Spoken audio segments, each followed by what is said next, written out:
Hey guys, I wanted to do a series of videos of what it was like traveling during COVID. I went from Sydney, Australia to Dubai, UAE, and trust me, it was not as easy as just booking a plane ticket.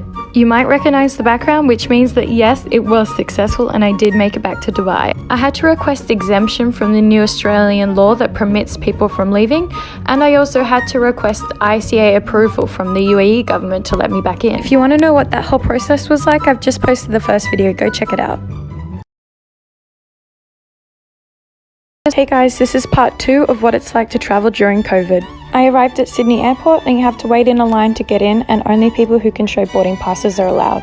After that, you wait in a second line, and that's to be approved by Border Patrol to see if you're allowed to leave the country. If you're an Australian citizen, they will call the government to see if they will allow you to leave.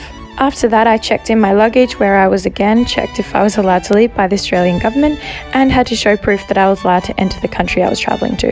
If you've been to the Sydney airport, it is never this dead. There was only one restaurant open and one pharmacy. Majority of the seating areas and bathrooms were closed off, but the ones that were available for us, we were told we had to social distance. Some staff also booked our seats with spaces in between. Follow me for my next video where I talk about the hygiene travel kit I was given on my flight and what that was like. This is part 2 of what it's like to travel during COVID as a passenger. I was given this travel hygiene kit with gloves, masks, hand sanitizer, and sanitizing wipes. And of course I was still given the long haul kit, which comes with the socks, the eye mask, the expo information, the stickers, earbuds, and of course a toothbrush. Regular amenities are still available, but even the pillows were covered in plastic this time. Listen for the next PA, it's also different too. Cleanliness and hygiene travel license.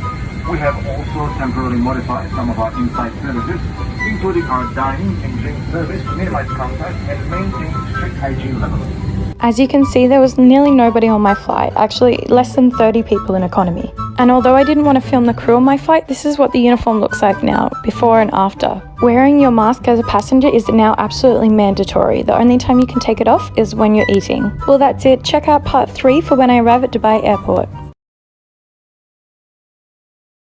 Hey guys, this is the 4th and final episode of what it's like traveling during COVID.